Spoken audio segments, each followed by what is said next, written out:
మనవులు తండ్రి, మీ కుమారుడు, మా ప్రభువు, మా రక్షకుడు క్రీస్తు పరిశుద్ధమైన పవిత్రమైన నామంలో ఈ మనవులు సమర్పించున్నాం మా కన్న తండ్రి. ఆమేన్.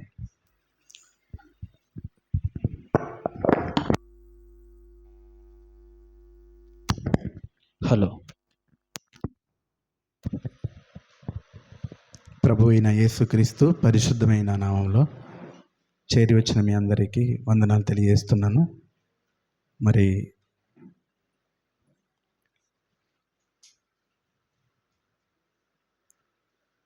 ఓకేనండి,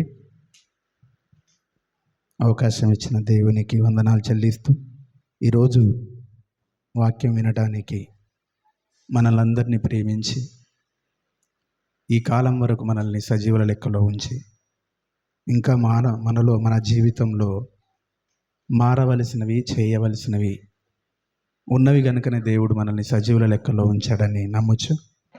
మరి ఈరోజు ఒక అంశాన్ని మనం ఆలోచిద్దాం.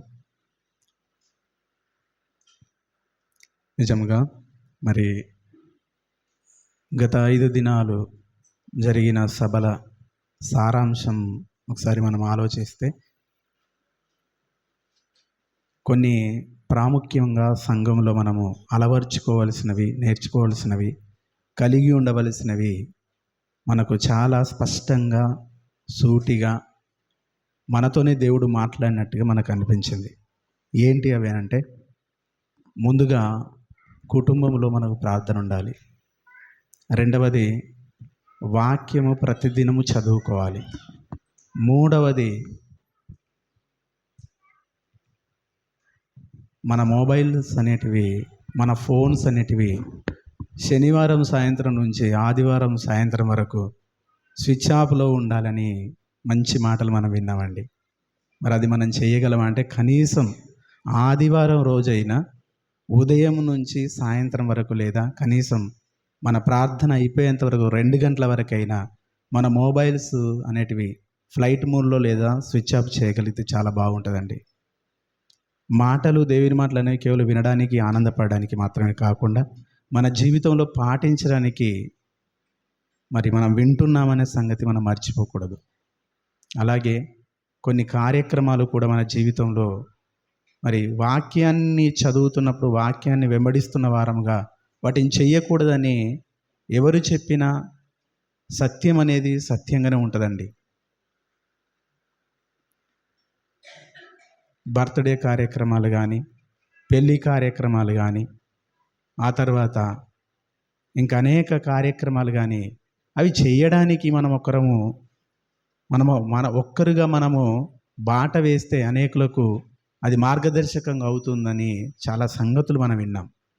మరీ ప్రాముఖ్యంగా మనము చెప్పుకోవాల్సింది ఏంటి అని అంటే, ఒక్కరిగా నీ కుటుంబంలో నిలబడితే, నీ కుటుంబంలో తరతరాలుగా దేవుని యొక్క రక్షణకు వారసులుగా మన వంశం అనేది మిగిలిపోతుంది అని విన్నాం.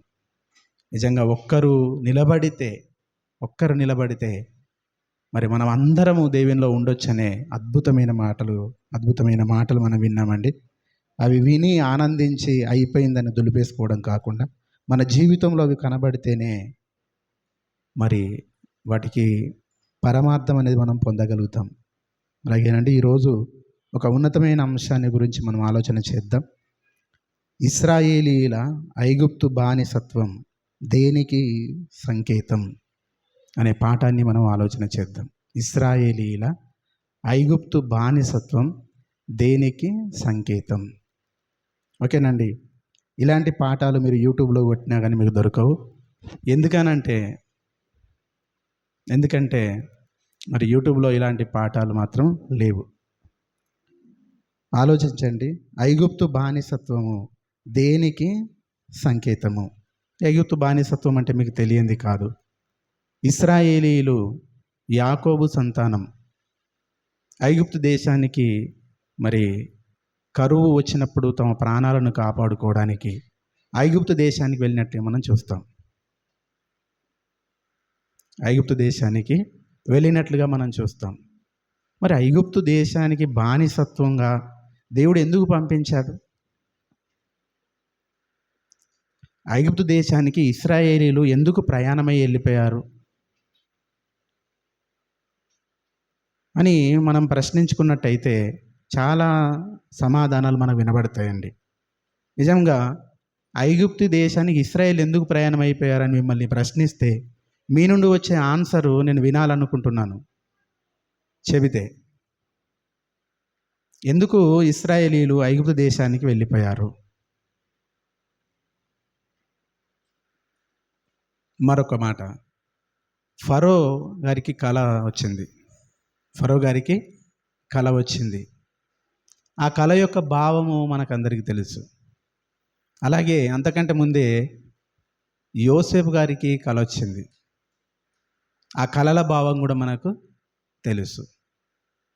నిజంగా ఈ కళ రప్పించడంలో దేవుని ఉద్దేశం ఏమై ఉన్నది? యోసేపు గారికి వచ్చిన కళల యొక్క భావము, దేవుని ఉద్దేశం ఏమై ఉన్నది? కళ రప్పించాడు కదా యోసేపు గారికి. రప్పించడా లేదా దేవుడు? కళ రప్పించాడు. కళ రప్పించడంలో దేవుని ఉద్దేశం ఏంటి? ఆ కళలో భావం ఏంటి? కళభావమైన మనకు తెలుసు, అందరికీ తెలుసండి. కళభావం అందరికీ తెలుసు. ఏంటి కళభావం? ఇదిగో పనల విషయంలో కళ వచ్చింది. సూర్యచంద్ర నక్షత్రాల విషయంలో కళ వచ్చింది. పనల విషయంలో కళ వచ్చినప్పుడు 11 పనలట పడుకొని ఉన్నాయట, ఒక్క పన మాత్రము నిలుచొనుంది. పన అంటే మోపు అని చెప్పొచ్చు. అంటే పంటకు సంబంధించిన కోత కోసినప్పుడు కట్టే మోపులను పనలు అంటారు. పనలను కోయడం అంటే ఆ పైరును కోయడము. ఆ పైరంతా ఇట్లా నిలబడి ఉందంట, ఒక్క పైరు, ఒక్క మోపు మాత్రం. మిగతా 11 పైరులు మాత్రం, పనలు మాత్రము పడుకొని ఉన్నాయట. ఈ కళ చెప్పగానే ఏమనుకున్నారు వాళ్ళు? అంటే మేము అందరం నీకు సేవ చేస్తామా అని అనుకున్నారండి. సరే, యోసేపు గారికి అయితే కళ వచ్చింది. ఎందుకు దేవుడు ఈ కళను రప్పించాడు? ఎందుకు దేవుడు ఈ కళను యోసేపుకు రప్పించాడు? నాకు అలవాటు ఉన్నదండి. ఏంటనంటే, ఏదైనా ఒక ప్రశ్న ఉన్నప్పుడు, ఏదైనా సంశయం ఉన్నప్పుడు దానికి సంబంధించిన ప్రశ్నలు మీ నుంచే రావాలని నేను కోరుకుంటాను. కాబట్టి మీరు ఎంతో కాలంగా మనం బైబిల్ చదువుతున్నాం, వింటున్నాం గనకనే మిమ్మల్ని అడుగుతున్నాం. ఎందుకు కళ రప్పించడంలో దేవుని ఉద్దేశం ఏమై ఉంటుంది? ఎందుకు రప్పించాడు చెప్పండి? యోసేపు గారికి కళ ఎందుకు దేవుడు రప్పించాడు? కళ ఎందుకు రప్పించాడు?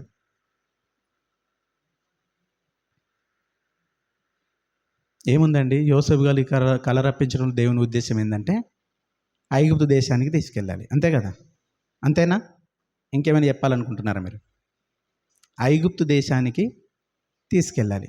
ఫరోకు కళ రప్పించడంలో ఉద్దేశం ఏంటి? ఫరోకు కళ రప్పించడంలో ఉద్దేశం ఏంటి? ప్రపంచం అనేది ఏమైపోతుంది? కరువు సంభవించబోతుంది గనక కరువులో నుండి ప్రపంచాన్ని కాపాడడానికి దేవుడు తన సేవకునిగా ఎంచుకున్నవాడు ఎవరు అని అంటే ఫరో గారు. ఫరోకు కళ రప్పించాడు. అంతేనా కాదు? అంటే యోసేపుకి ఎందుకు రప్పించాడు? ప్రపంచానికి కరువు రాబోతుంది కనుక ఆ కరువు నుంచి ఇశ్రాయేలీలో మీరు కాపాడబడాలంటే మీరు ఎక్కడికి వెళ్ళాలి? ఐగుప్తు దేశానికి వెళ్ళాలి. అంటే ఐగుప్తు దేశానికి వెళ్ళడానికి ముందుగానే దేవుడు సిద్ధపరిచి ఐగుప్తు దేశానికి తీసుకెళ్ళినట్టుగా మనకు అనిపిస్తుందండి. నేనేమంటానంటే, కరువు దేవునికి తెలియకుండా ఏమైనా వచ్చిందా? కరువు దేవునికి తెలియకుండా ఏమైనా వచ్చిందా? దేవుడు అనుకోకుండా ఏమైనా వచ్చిందా? దేవుడు రప్పించకుండా ఏమైనా వచ్చిందా కరువు? బాగా ఆలోచించాలి. కరువు అనేది దేవుడు రప్పించకుండానే వచ్చిందా? దేవుని చేతుల్లో నుంచి వచ్చిందా కరువు అనేది? దానంతట అదే వచ్చిందా? దేవుడు రప్పించగా కరువు వచ్చిందండి.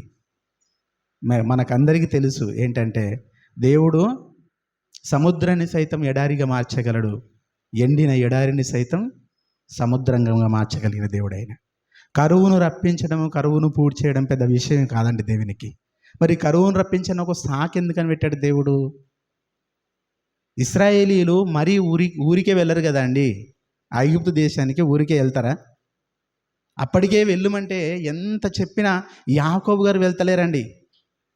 యాకోబు గారు ఆల్రెడీ యోసేపును ఏదో కుట్ర చేత అమ్మేసుకున్నారు.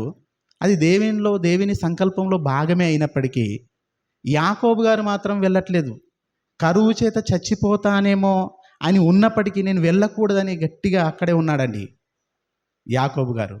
చివరికి దేవుడే వచ్చి, నాన్న నేను నీతో పాటు ఐగుప్తు దేశానికి వస్తాను, నువ్వు వెళ్ళు అని చెబితే కానీ వెళ్ళలేదండి.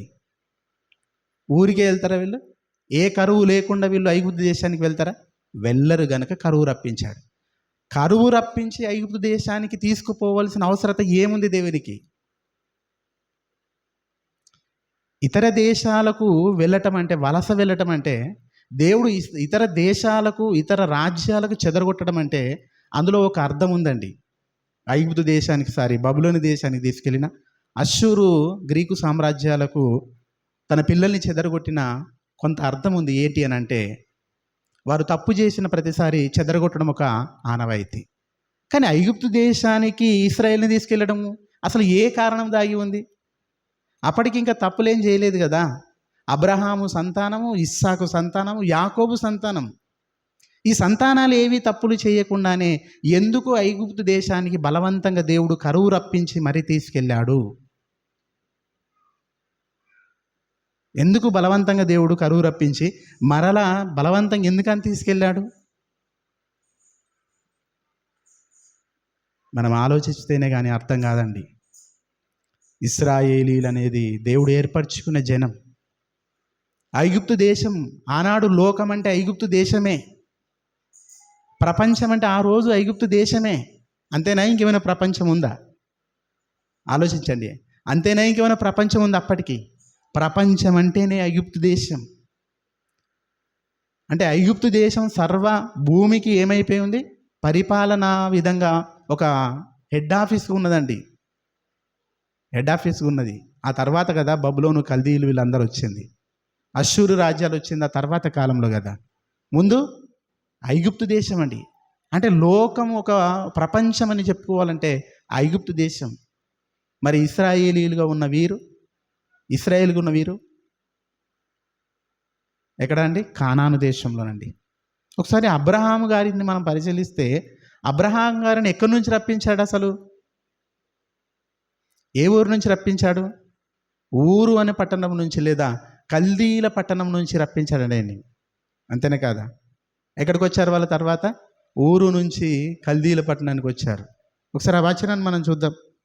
ఆదికాండము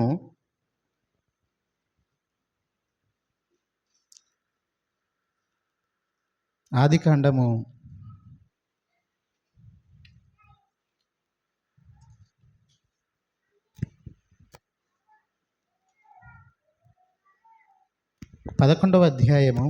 ఆదికాండము 11వ అధ్యాయము, పాత నిబంధనల పేజీ నంబర్ 8వ పేజీ అండి. 31వ వచనం నుంచి చూద్దాం మనం. తెరాహు తన కుమారుడగు అబ్రహామును తన కుమారుని కుమారుడు అనగా హారాను కుమారుడగు లోతును తన కుమారుడగు అబ్రహాము భార్య అయిన శారాను అను తన కోడలిని తీసుకుని కానాను వెలుటకు కల్దీల ఊరను పట్టణంలో నుండి వారితో కూడా ప్రయాణం చేసి బయలుదేరి హారాను మట్టుకు వచ్చి అక్కడ నివసించిరి. ఎక్కడికి వచ్చారండి? హారాను వరకు వచ్చి అక్కడ నివసించారట. ఇక అబ్రహాము హారాను నుంచి లేచి మళ్ళీ ఎక్కడికి రావాలి? కానానుకు రావాలి. దేవుడు ఈ ఊరు అంటే పలానా ప్రదేశానికి మీరు వెళ్ళాలి అని ఎందుకు డిసైడ్ చేస్తున్నాడు? ఎందుకు వెళ్ళమని అంటున్నాడు? దేవుని అనాదికాల సంకల్పం ఏదో ఉంది. దేవుని యొక్క ఆశయం, ఆయన సాధించాల్సింది భూమి మీద, ఆయన సాధించాల్సింది తన ఆశయం ఏదో ఉంది. దాన్నే సంకల్పం అంటాము, ఆశయం అంటాం. అందుకే దేవుడు అబ్రహామును కల్దీల పట్టణం నుంచి, ఊరు అనే పట్టణం నుంచి తీసుకొచ్చి ఎక్కడ తీసుకొచ్చాడు? కనాను దేశానికి తీసుకొని వచ్చాడండి. కానాను దేశానికి తీసుకొని వచ్చిన తర్వాత అబ్రహాముతో దేవుడు మాట్లాడుతున్న మాట ఒకసారి మనం చూద్దాం.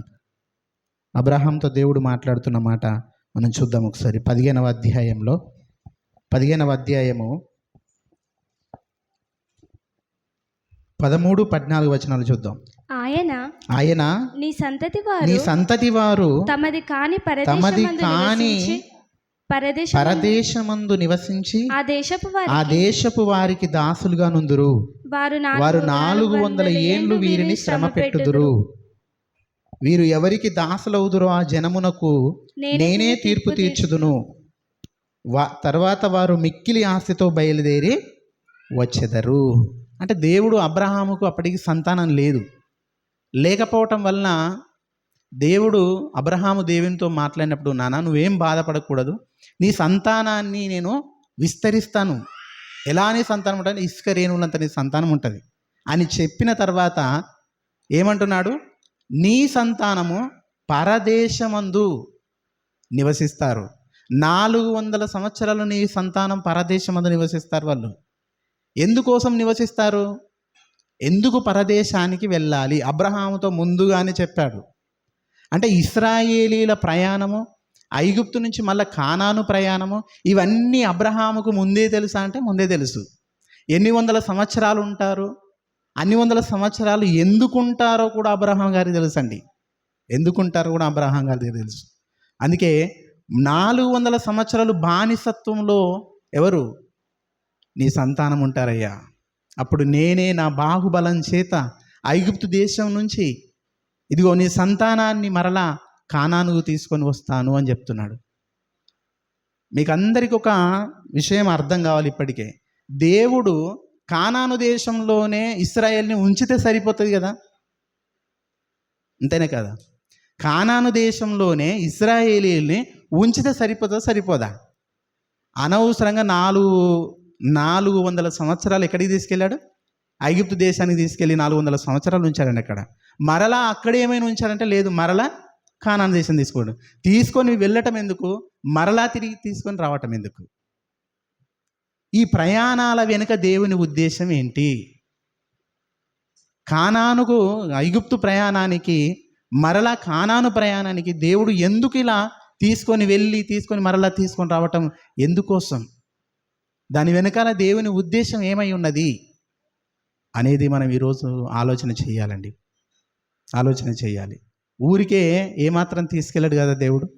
పోనీ ఏమైనా తప్పు చేశారంటే లేదు కదా, ఏ తప్పు చేయలేదు. తప్పు చేస్తే దేశాల వెంబడి చెదరగొట్టడం దేవునికి ఒక వీరికి మార్పు వస్తుంది, చెదరగొడితేనైనా వారికి మరలా మారు మనసు వస్తున్న ఉద్దేశంతో చెదరగొట్టిన సందర్భాలు తెలుసు మనకి. కానీ ఏ తప్పులు లేకుండా ఎందుకు ఇశ్రాయేలీలని ఐగుప్తు దేశానికి పంపించాడు? ఎందుకు పంపించి ఉంటాడు? మనం ఆలోచన చేస్తే మనకు అర్థమవుతుందండి. అది ముందుగా అబ్రహాంతో చెప్పడం. నిజంగా దేవుడు ఏది చేసినా రేపే ఎల్లుండే రిజల్ట్ వస్తా అనుకుంటే మాత్రం పొరపాటండి. దేవుని ముందుగానే అంటున్నా, అనాది కాల సంకల్పం. దేవుడు ఏది చేసినా దాని వెనకాల ఆయన అనుకున్నది 1000 సంవత్సరాలు పట్టొచ్చు. ఆయన ఆశయం నెరవేరడానికి 1000 సంవత్సరాలు పట్టొచ్చు. 1000 సంవత్సరాలకి ఇప్పుడే నాంది పలుకుతాడంటే అవును. మరి అబ్రహాముకు చెప్పిన ఆ ఇశ్రాయేలీయులు ఐగుప్తు ప్రయాణాల గురించి 1000 సంవత్సరాల తర్వాత జరగబోయే దాని గురించి మాట్లాడుతున్నాడు ఆయన. 400 సంవత్సరాల ప్రయాణాన్ని మనం గురించి అనుకుంటున్నాం కదా, అది 400 సంవత్సరాలతో అయిపోయేది కాదు. మీకు అందరికీ తెలుసు, ఐగుప్తు దేశం నుంచి కానాను దేశానికి నడిపించాలండి. ఎవరు రావాలి నడిపించడానికి? దేవుడు ఎవరినో మనిషిని ఎన్నుకోవాలనా లేదా? మనిషిని ఎన్నుకోవాలండి. ఎవరిని ఎన్నుకున్నాడు దేవుడు? మోషే గారిని ఎన్నుకున్నాడండి. మోజెస్ని ఎన్నుకున్నాడు. మోజెస్ గారు కూడా మాట్లాడుతూ ఏమన్నాడంటే, నడిపించిన తర్వాత చివరికి ఏమన్నాడు తెలుసా? ఇదిగో నా వంటి ఒక ప్రవక్తను ఏం చేస్తాను, మీ సహోదరులలో దేవుడు మీ కొరకు పుట్టిస్తాడు. ఎవరన్నారు ఈ మాట? ఎవరన్నారు చెప్పరండి. ఈ విషయం తెలియదని సైలెంట్గా ఉంటున్నారా? అనండి. ఊ అంటేనే మనం కథ చెప్పేటప్పుడు కొట్టాలట. కొట్టకపోతే కథ సరిగా రాదు అంటారు. అనాలే నువ్వు అని చెప్పేసి కథ స్టార్ట్ చేస్తారు. మీరు కూడా చెప్పండి. ఎవరు చెప్పారు? మోజెస్ గారండి. ఏమని చెప్పారు? చెప్పండి. ఏమని చెప్పారో చెప్పండి. గట్టిగా చెప్పండి. మీరు చెప్పండి. గట్టిగా చెప్పండి, చెప్పండి అందరు కలిసి ఒకసారి చెప్పండి. ప్రభు చెప్పిన మాట ఒకసారి, మోషే గారు చెప్పిన మాట ఒకసారి చెప్పండి. అంతేనా? నా వంట అయిపోయిందా? ఇంకొన్నదా? రమేష్ అన్న చెప్పండి. నా వంటి, నాతో పాటు అని అంది, నా వంటి ఒక ప్రవక్తను మీ సహోదరులలో మీ కొరకు దేవుడు పుట్టించును. ఈ మాట అన్నది ఎవరండి? మోషే గారండి. మోషే గారే నా వంటి ప్రవక్తను పుట్టిస్తాడని ఎందుకు అనాలి? మోషే గారే. తర్వాత ప్రవక్తలు ఉన్నారా? తర్వాత ప్రవక్తలు ఉన్నారా? మోషే ఒక్కడే ప్రవక్తనా? తర్వాత ప్రవక్తలు ఉన్నారు. తర్వాత ప్రవక్తలు కూడా నా వంటి ఒక ప్రవక్తను పుట్టిస్తాడని ఎందుకనలేదు? ఈయన మాత్రమే నా వంటి ఒక ప్రవక్తను పుట్టిస్తాడని ఎందుకన్నాడు? చాలామంది ప్రవక్తలు ఉన్నారు బైబిల్లో, ఇంచుమించు 40 మంది ప్రవక్తలని అనుకుంటాం మనం. ఎవ్వరు అననప్పుడు మోషే గారే ఎందుకన్నాడు? నా వంటి ప్రవక్త అని ఎందుకన్నాడు ఆయన? ఇశ్రాయేలీల ఐగుప్తు ప్రయాణము, ఐగుప్తు నుంచి ఇశ్రాయేలీల కానాను ప్రయాణంలో దాగిన దేవుని ఉద్దేశం అదే. ఆ ఉద్దేశంలో నడిపించింది ఎవరు? దేవుని ఉద్దేశం ఏమైనా చెప్తాను. ఆ నడిపించింది ఎవరు? మోషే గారు. మోషే గారండి. కానాను ఏమని పిలుస్తారు తెలుసా? వాగ్దాన భూమి. దేవుడు వాగ్దానం చేశాడు. దేవుడు వాగ్దానం చేశాడు. ఎవరితో వాగ్దానం చేశాడు? అబ్రహాంతో వాగ్దానం చేశాడు, యాకోబుతో వాగ్దానం చేశాడు. చివరికి యోసేపు గారు అక్కడ ఉన్నప్పుడు యోసేపు గారితో కూడా వాగ్దానం చేశాడు. యోసేపు గారు అందుకే ఏమన్నాడు తెలుసా? ఇదిగో నేను చనిపోయినా సరే నా యొక్క శవాన్ని పెట్టెలో ఉంచండి. ఎందుకో తెలుసా? మరలా దేవుడు వస్తానన్నాడు, కానాను దేశానికి వాగ్దాన భూమికి తీసుకెళ్తానన్నాడు గనక ఆ పెట్టెలో నా ఎముకల్ని అలాగే భద్రపరిచి మీరు వెళ్ళేటప్పుడు తీసుకొని వెళ్ళాలన్నాడు. అంటే దేవుడు ఎవరెవరికి వాగ్దానం చేశాడు? ఇప్పుడు అబ్రహాముకు, యాకోబుకు, ఆ తర్వాత యోసేపుతో కూడా చెప్పాడు. ఏమని? ఇదిగో మీరు కానాను దేశానికి వెళ్ళాలి, నేను వస్తాను, తప్పక దర్శిస్తాను, రక్షకుని పుట్టిస్తాను. పుట్టాడు. ఆ రక్షకుడు ఎవరు? ఎవరండి ఆ రక్షకుడు? ఎవరు? మోషే గారండి. కానాను దేశం నుంచి, ఐగుప్తు దేశం నుంచి కానాను దేశానికి నడిపించాడండి. ఇది కేవలం ఒక ఉపమానంగానే మనకు కనబడుతుంది. ఇశ్రాయేలీలకు చెప్పాలి, యాకోబుకి చెప్పాలి, ఏశావుకి చెప్పాలి. అంతకంటే ముందు వాగ్దానం చేసిన ఎవరు? అబ్రహాం గారికి చెప్పాలి. ఏమని? ఇదిగో నేను ఈ ప్రపంచాన్ని కాపాడబోతున్నాను, నేను ఇశ్రాయేలీన మిమ్మల్ని ఈ ప్రపంచంలో నేను కాపాడబోతున్నాను, నా యొక్క వాగ్దానం నేను మీతో చెప్పబోతున్నాను, ఆ వాగ్దానాన్ని మీకు ఇవ్వబోతున్నాను, ఆ వాగ్దానం ఇచ్చిన దాన్ని నెరవేర్చబోతున్నానని నాటి నుండి దేవుడు ఇశ్రాయేలుతో ప్రారంభించండి చెప్పడం. మరి ఆ రోజు ఎలా చెప్పాలి? మీరు ఆలోచించండి. నేను రక్షిస్తానని ఎలా చెప్పాలి? ఎలా చెప్పాలంటే కానాను దేశం నుంచి ఇశ్రాయేల్ని ఐగుప్తు దేశాన్ని తీసుకెళ్ళాలి, ఐగుప్తు దేశం నుంచి మళ్ళీ ఇశ్రాయేల్ని కానాను దేశానికి బలవంతంగా దేవుడు తన బలమును ఉపయోగించి ఒక రక్షకుని పుట్టించి తీసుకొని రావాలి, అద్భుతాలు చేయాలి, ఎర్ర సముద్రాన్ని పాయలు చేయాలి. ఇదిగో నేనే తీసుకొని వస్తున్నానని మీకు చూపించాలి. ఇలా చూపిస్తే దేవుడు ఈ ప్రపంచాన్ని కాపాడబోతున్నాడు, తన వాగ్దానాన్ని, నిజమైన తన వాగ్దానాన్ని చెప్పాలన్న ఉద్దేశాన్ని వారికి తెలియజెప్పాలంటే ఇదంతా చేసి చూపించాలి. అర్థమవుతుంది లేదా? ఇదంతా చేసి చూపించాలి. అనగా ఈ రోజు మనకు అర్థమైన విషయం ఏంటంటే, ఇశ్రాయేలీలను కానాను దేశాన్ని నుండి ఐగుప్తు దేశానికి తీసుకెళ్లడంలో దేవుని ఉద్దేశం ఏంటో తెలుసా? ఇదిగో తన పిల్లలైన వారిని, తన పిల్లలండి, ఇశ్రాయేలీలు తప్ప వేరే వాళ్ళు తన పిల్లలు కాదు. అప్పుడు ఎన్నుకున్నవారు అన్యులు, వాళ్ళు మిగతా వారు అన్యులు. ఎన్నుకున్నది దేవుని పిల్లలు ఇశ్రాయేల్ మాత్రమే. ఇశ్రాయేల్ని ఎవరి దగ్గర పంపిస్తున్నాడు? అన్యుల యొద్దకు పంపిస్తున్నాడు. ఎందుకు అన్యుల యొద్దకు అంటే అన్యలోకానికి పంపిస్తున్నాడు. వారి వాగ్దాన భూమి కానాను అయితే, కానాను కాని వాగ్దాన భూమి కాని అన్య దేశానికి పంపిస్తున్నాడండి. అంటే దీన్ని బట్టి మనం ఏం అర్థం చేసుకోవాలంటే, దేవుడు ఈ ప్రపంచంలో ఉన్న మనుషులందరినీ కూడాము ఈ లోకములోనికి పంపిస్తున్నాడు. ఈ లోకంలోనికి తన పిల్లల్ని పంపించిన తర్వాత తన పిల్లల ప్రవర్తన ఎలా మారిపోతుందో ఐగుప్తు బానిసత్వంలో ఉన్న పిల్లల్ని చూడమని చెప్పాడు. ఆ తర్వాత ఇలా మారిపోయిన మనల్ని అందరినీ రక్షించడానికి ఆయన తన రక్షకుని పుట్టించబోతున్నాడు. అది ఎలా తెలుసుకోవాలయ్యా అంటే, ఇదిగో మోషే గారు పుట్టారు, కానాను దేశాన్ని నడిపించారు. మీరు దాన్ని చూసి నేర్చుకోవాలి, మీరు దాన్ని చూసి తెలుసుకోవాలి. ప్రపంచాన్ని దేవుడు రక్షించబోతున్నాడని. అందుకే మోషే గారు కూడా ఏమన్నారు తెలుసా, నా వంటి ప్రవక్త. ఆ వంటి ప్రవక్త ఎవరండి? మోషే లాంటి ప్రవక్త ఎవరు? యేసుక్రీస్తు ప్రభుల వారే. ఆయన మాత్రమే ఎందుకన్నాడు, మిగతా ప్రవక్తలు ఎందుకనలేదంటే, ఆయన మాత్రమే కానాను దేశంలో నుంచి వెళ్ళిన వారిని మరలా ఐగుప్తు దేశం నుంచి కానాను దేశానికి తీసుకొని వచ్చింది ఆయనే. అంటే ఈ ప్రపంచానికి దేవుని పిల్లల్ని పవిత్రంగా పరిశుద్ధంగా ఈ లోకానికి పంపిస్తున్నాడు. వచ్చిన మనము ఈ లోకంలో ఎలా మారిపోతున్నాము అన్య దేశంలో తెలుసా? ఈ లోకానుసారులుగా మారిపోతున్నాము. ఆనాడు ఇశ్రాయేలు కూడా అన్య దేశమైన ఐగుప్తు దేశంలోనికి వెళ్ళిన తర్వాత ఎలా మారిపోయారండి? అక్కడున్న కట్టుబాట్లు, అక్కడున్న సంస్కృతి అంతా నేర్చేసుకున్నారు. వారిని ప్రత్యేకంగా ఒక దేశంలో ఉంచిన, గొర్షెన అన్న దేశంలో ఉంచినప్పటికీ వారు ఏం చేశారట? వాళ్ళ కట్టుబాట్లన్నిటిని నేర్చుకున్నారు, వాళ్ళు తినుబండరాలు నేర్చుకున్నారు, వాళ్ళ వల్ల లోకానుసారులుగా నేర్చుకున్నారు. కాబట్టి వచ్చేటప్పుడు కూడా ఏం మాట్లాడుతున్నారు ప్రయాణంలో? ఆలోచించండి. వాగ్దాన భూమికి తీసుకెళ్లారు, అయిపోయింది అనుకోకండి. మోషే గారు వచ్చారు, వాగ్దాన భూమి తీసుకెళ్లారు, ఇశ్రాయేల్ వాగ్దాన భూమి అయిపోయింది అనుకోకండి. దాని గురించి కాదు దేవుడు చెప్పింది. అసలు వాగ్దాన భూమికి చేరింది నిజమే, కానీ అది వాగ్దాన భూమి కాదు, అది ఒక సూచన మాత్రమే, అది ఒక సంకేతం మాత్రమే.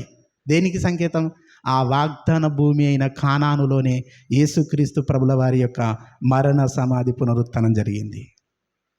అంటే ఇశ్రాయేల్ అందరూ కాదు, ప్రపంచ ప్రజలందరూ కూడా ఎక్కడికి రావాలి? ఇప్పుడు కానాను దేశానికి రావాలి. ఆ కానాను దేశం ఏంటి? యేసుక్రీస్తు బలియాగం అండి. యేసుక్రీస్తుల వారి బలియాగం ఆ దేశంలోనే కదా, ఆ ప్రదేశంలోనే కదా, అక్కడే కదా సిలువనెక్కింది, అక్కడే కదా బలియాగం చేసింది, అక్కడే కదా ప్రపంచాన్ని పరిశుద్ధపరచాలన్న ఒక పుణ్య కార్యం జరిగించింది. అంటే ఇప్పుడు కానాన వాగ్దాన భూమి అంటే కానానుకు సంబంధించినటువంటిది ఎవరు అని అంటే యేసుక్రీస్తు ప్రభుల వారండి, యేసుక్రీస్తు ప్రభుల వారు. అందుకే కానాను దేశాన్ని నడిపి అంతటితో అయిపోలేదు. అది ఎప్పుడు నెరవేరింది మరి? ఇశ్రాయేలీల యొక్క కానాను దేశంలోని తీసుకొని వెళ్ళిన తర్వాత యెహోషువ ఏం చేశాడండి? అందరికీ స్వాస్థ్యాలను ఇచ్చాడు, అందరికీ అన్ని ఆస్తులన్నీ పంచిపెట్టేశాడు. అయిపోయింది, కానాను దేశంలో ఉన్నారు. వచ్చిందా మరి? నెరవేరిందా? వాగ్దానం నెరవేరిందా? దేవుడిచ్చిన వాగ్దానం. వాళ్ళు ప్రశాంతంగా ఉన్నారు, అక్కడ విశ్రాంతి పొందుతుర్రా వాళ్ళు? విశ్రాంతి లేదండి. ఆ విశ్రాంతి ఎప్పుడు వస్తుంది మరి? మళ్ళీ 2000 సంవత్సరాలు కావాలి ఆయన రావాలంటే. మళ్ళీ 2000 సంవత్సరాలు కావాలి. అంటే దేవుడు వాగ్దానం చేసింది ఇశ్రాయేలీల్ని మళ్ళీ కానాను దేశానికి తీసుకెళ్ళిన తర్వాత ముగిసిపోలేదు. యేసుక్రీస్తు ప్రభుల వారు వచ్చిన తర్వాత ఆ వాగ్దానం నెరవేరింది. ఏ వాగ్దానం? మిమ్మల్ని కానాను దేశానికి తీసుకెళ్తానే వాగ్దానం నెరవేరింది. నిజంగా అండి, ఇక్కడ జరిగిన కొన్ని సందర్భాలు, సంఘటనలు చాలా అద్భుతంగా అనిపిస్తాయండి. యోసేపు గారిని పెట్టెలో పెట్టి పంపిస్తుంటారండి. పెట్టెలో తన ఎముకల్ని వచ్చేటప్పుడు మోషే గారు ఆ ఎముకల పెట్టెని తీసుకొని వస్తూ ఉంటాడు. నిజంగా మనల్ని అందుకే పెట్టెలో పెడతారేమో అనిపిస్తుంది నాకు ఇప్పుడు. మనల్ని కూడా చనిపోతే ఎక్కడ పెడతారండి? పెట్టెలో పెడతారు. ఎందుకు?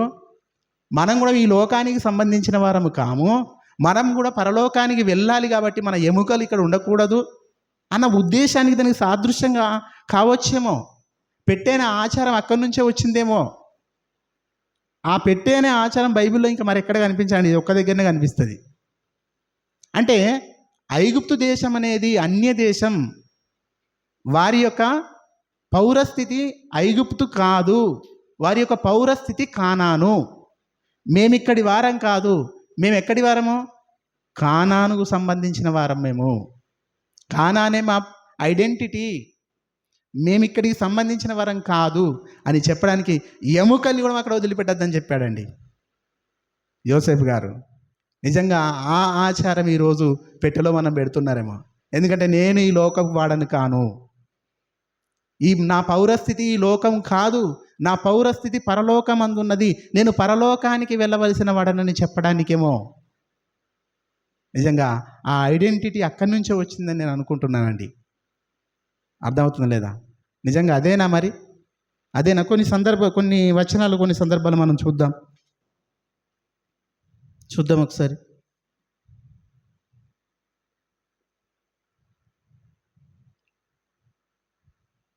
అపొస్తలుల కార్యములు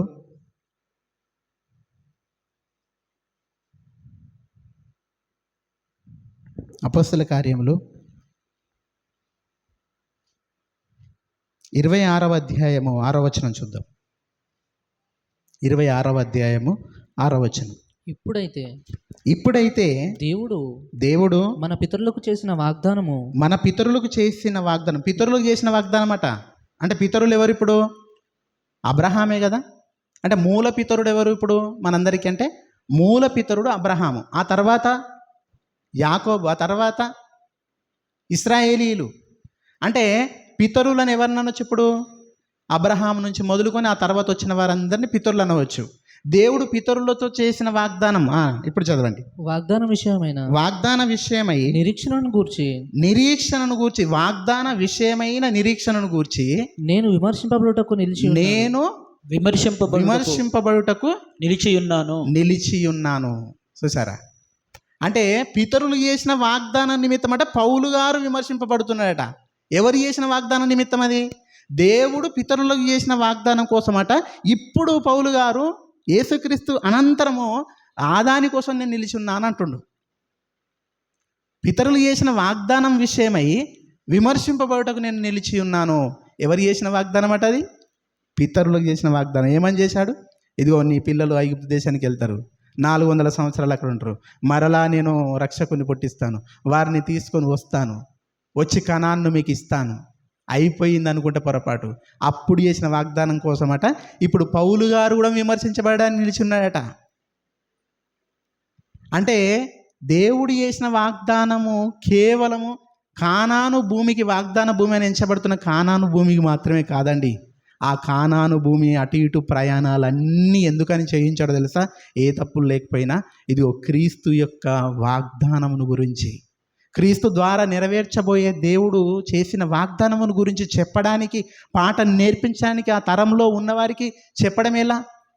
అందుకే ఈ ప్రయాణాలు చేయించి చూసారు. ఇక ప్రయాణాల్లో ఎంతకాలం పట్టింది, ఎలా ఉంటున్నారు, ఈ ప్రయాణాలన్నీ చూసి మనము కూడా పరలోకానికి వెళ్ళవలసిన వారమని నేర్చుకోవడానికండి. నాడున్న వారికి చెప్పడానికి, అదంతా వేరే చెప్పడానికి ఏం లేదు. ఈరోజు మనం పరలోకం వెళ్ళాలంటే ఎవరంటే మార్గం అంటే టక్కన యేసుక్రీస్తు అని చెప్పేస్తున్నాం. యేసుక్రీస్తు నమ్ముకుంటే పరలోకం వెళ్తామని చెప్తున్నాం. అప్పుడు ఎలా చెప్పాలి మరి?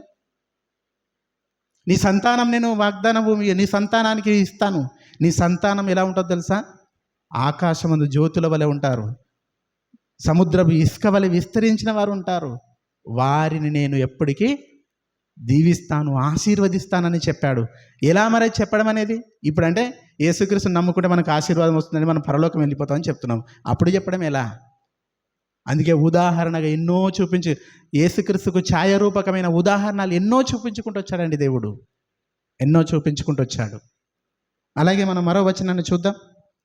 అదే అపొస్తలుల కార్యములు లేదా హెబ్రీలకు రాసిన పత్రిక 11వ అధ్యాయము 13వ వచనం చూద్దాం. హెబ్రీలకు రాసిన పత్రిక 11వ అధ్యాయము 13వ వచనం లేదా 9వ వచనం. ఫస్ట్ 9 చూసి 13 చూద్దాం. విశ్వాసమును బట్టి అతడును అతనితో ఆ వాగ్దానమునకు అతని వినిపించలేదు నాకు. అతడును అతనితో ఆ వాగ్దానమునకు సమాన వారసులైన ఇస్సాకు, అతనితో కూడా ఆ వాగ్దానమునకు సమాన వారసులైన ఇస్సాకు యాకోబు అనువారు గుడారములలో నివసించుచు అన్యుల దేశంలో నివసించినట్లుగా వాగ్దాత దేశంలో పరవాసులైరి. చూసారా? అన్యుల దేశం ఏది? ఐగుప్తు దేశం. అన్యుల దేశంలో నివసించినట్టుగా, అన్యుల దేశంలో అన్యుల యొక్క బానిసత్వంలో ఉన్నారండి. పోనీ కానానికి వచ్చిన తర్వాత ఏమైనా అక్కడ ఏమైనా సొంత దేశంలో ఉన్నట్టున్నారా అంటే కాదంట. అన్యుల దేశంలో ఎలాగైతే బ్రతికారో వాగ్దాత దేశంలో కూడా అలాగే ఉన్నారట. వాళ్ళు ఎలా ఉన్నారు అంటే ఇంకా వాగ్దానం నెరవేరని విధంగా ఉన్నారు అని చెప్తున్నాడండి ఇక్కడ. అందుకే వాగ్దానం నెరవేరలేదు. ఇంకా కానాను వలన నడిపించిన వాగ్దానం అయిపోలేదు.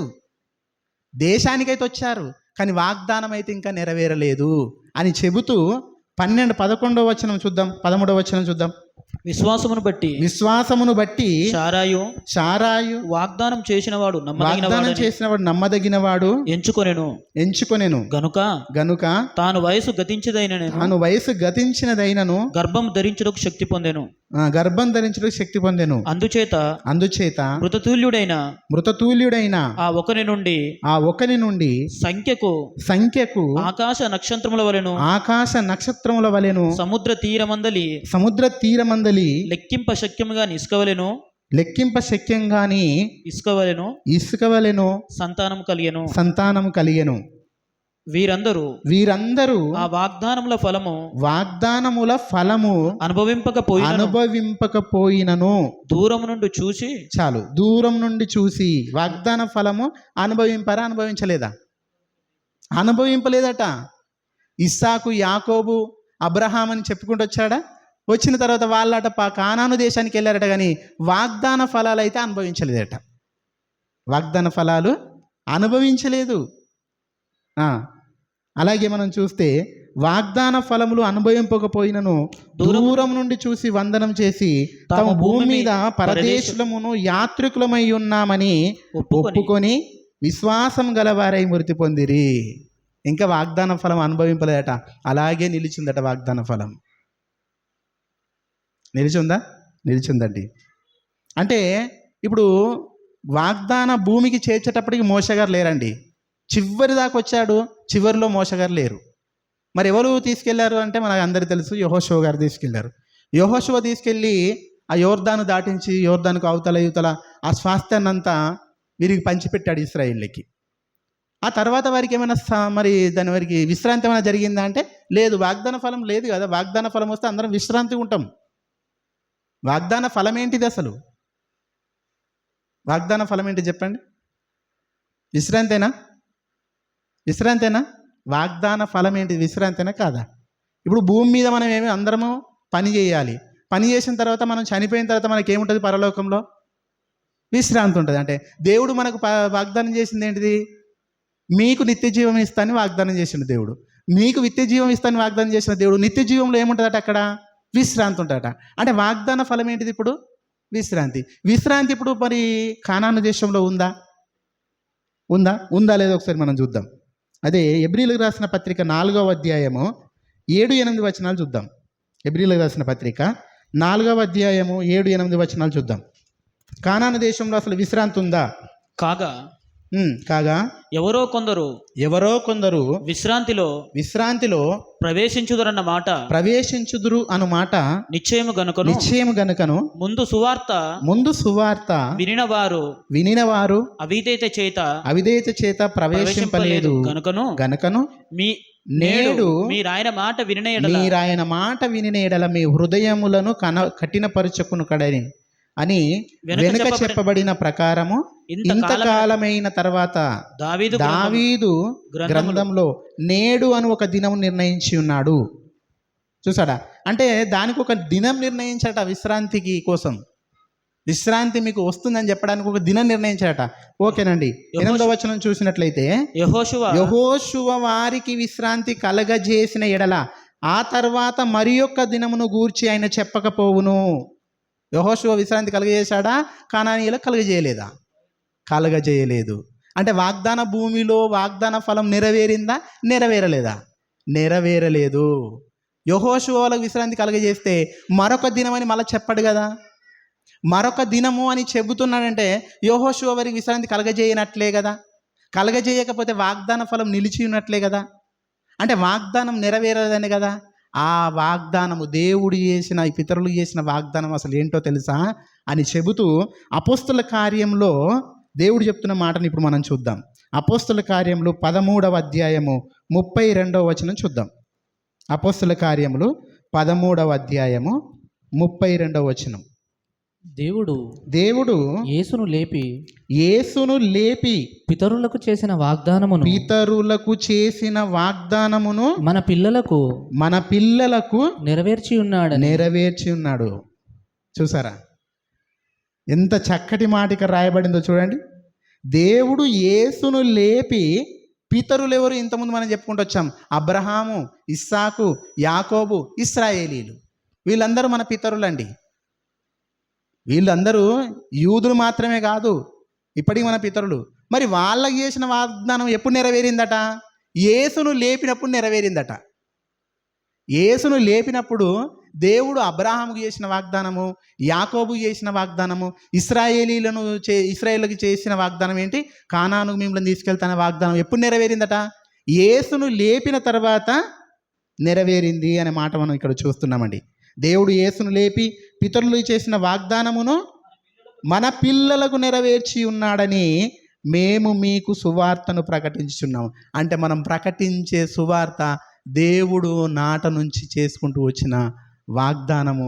యేసుక్రీస్తు ప్రభుల వారు మరణ సమాధి నుంచి తిరిగి లేవటం ద్వారా ప్రపంచానికి రక్షణ భాగ్యాన్ని ఇచ్చి పరలోకానికి ఇచ్చే వాగ్దానమే. అదే దేవుడు పితరులకు చేసిన వాగ్దానం.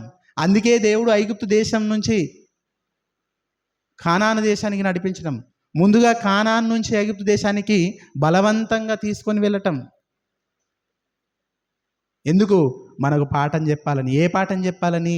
రాబోయే దినాలలో యేసుక్రీస్తును మహనీయుని లోకం కొరకు పుట్టిస్తాను, మనుషులందరైన రక్షణలో పరలోకమునకు ప్రయాణం అవ్వాలి అని చెప్పడానికి. ఎవరితో చెప్పడానికండి? నాట నుండి నేటి వరకు అందరికి చెప్పడానికి, అది పాఠం నేర్పించడానికి, ఐగుప్తు దేశానికి పంపించాడండి. ఏదో కరువు వచ్చి తీసుకుపోయిండనో మీది సంగతులు మనం ఆలోచించకూడదండి. కరువు వచ్చింది కనుక ఐగుప్తు దేశానికి వెళ్ళారనే మాటలు వద్దు.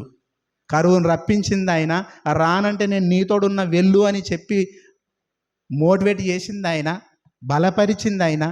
అక్కడ నుండి మరలా తీసుకొని వచ్చింది ఆయనే. తీసుకొని వెళ్ళటం ఎందుకు, తీసుకొని రావటం ఎందుకు? బలం ఉపయోగించి ఐగుప్తు దేశంలో ఉన్న ప్రజలకు తీర్పు తీర్చడం ఎందుకు? వారిని విమర్శ చేయడం ఎందుకు అని అంటే, ఇదిగో లోకాన్ని కూడా నేను తీర్పు తీర్చబోతున్నాను, ఈ లోకాన్ని కూడా నేను విమర్శించబోతున్నాను. ఎందుకంటే దేవుని పిల్లలైన వారి పట్ల మీరెలా ఉన్నారు? దేవుని పిల్లలతో మీరెందుకు మారు మనసు పొందలేదు? దేవుని పిల్లల్ని మీ మధ్యలోనికి తీసుకొని వచ్చిందే నేను. ఎందుకంటే వారి యొక్క రక్షణ నిమిత్తం, మీ యొక్క ఆశీర్వాదం నిమిత్తం ప్రపంచానికి ఆశీర్వాదం రావాలని ఆయన కోరుకుంటే మారట్లేదు. దేవుడు ఏం చేస్తున్నాడు? ఈ లోకానికి ఇప్పుడు తీర్పు తీరుస్తున్నాడు ఆయన. ఎందుకోసం ఇదంటే, ఇదిగో ఈ మహనీయుని లోకంలో పుట్టించి ప్రపంచాన్ని రక్షించబోతున్నాను ఆయన పాఠం చెప్పించడానికేనండి. ఆనాడు ఇశ్రాయేలీల్ని కానాను దేశం నుంచి ఐగుప్తుకు పంపించి, ఐగుప్తు దేశం నుంచి కానానుకు నడిపించే ఆ ప్రయాణాలన్నీ ఊరికే కాదు కదండి. కల రప్పించాడు. కలెందుకని రప్పించాడు? పంపించడానికే. ఆయన కలెందుకు రప్పించాడు? వీళ్ళు రారు కనుక రప్పించడానికే. అదెందుకు రప్పించాడు? యేసుక్రీస్తును భూమి మీదకి రప్పించడానికి. మోషే ఎందుకు పుట్టాడు? యేసు పుడతాడని చెప్పడానికి. మోషే నడిపించిన విధానం యేసు నడిపిస్తాడని చెప్పడానికి. చివరి ఒక వచనం చూద్దాం మనం. రోమీలకు రాసిన పత్రిక 4వ అధ్యాయము 13వ వచనం. రోమీలకు రాసిన పత్రిక 4వ అధ్యాయము 13వ వచనం.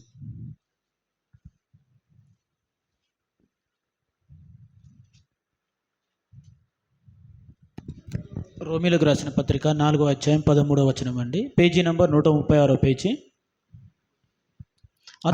అతడు లోకమునకు వారసుడగునను వాగ్దానము అబ్రహాముకైనను అతని సంతానముకైనను ధర్మశాస్త్రం మూలముగా కలగలేదు, కానీ విశ్వాసం మూలమునైన విశ్వాసం వలనైన నీతి మూలముగానే కలిగెను.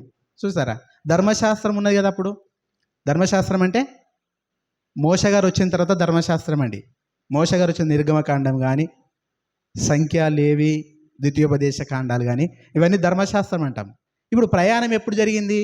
ఈ కాండాల్లోనే జరిగిందా? ఈ కాండాల్లోనే జరిగింది. ఇది ధర్మశాస్త్రం మూలం వలన వచ్చింది కదట వాగ్దానం. మరి దేని వల్ల వచ్చిందట?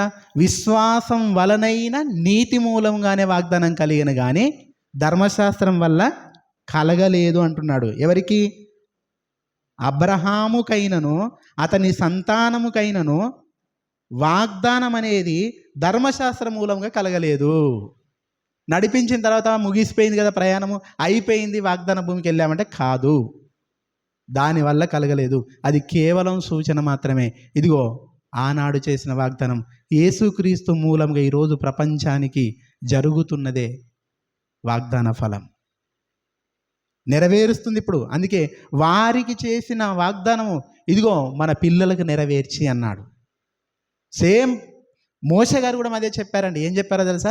ఇదిగో నా వంటి ఒక ప్రవక్తను మీ కొరకు మీ సహోదరులో పుట్టిస్తానంటే, ఆనాడున్న ఇశ్రాయేల్లో ఉన్న సహోదరులు అనుకున్నామేమో మనం, అప్పుడే ఆ కాలంలో అనుకున్నామేమో.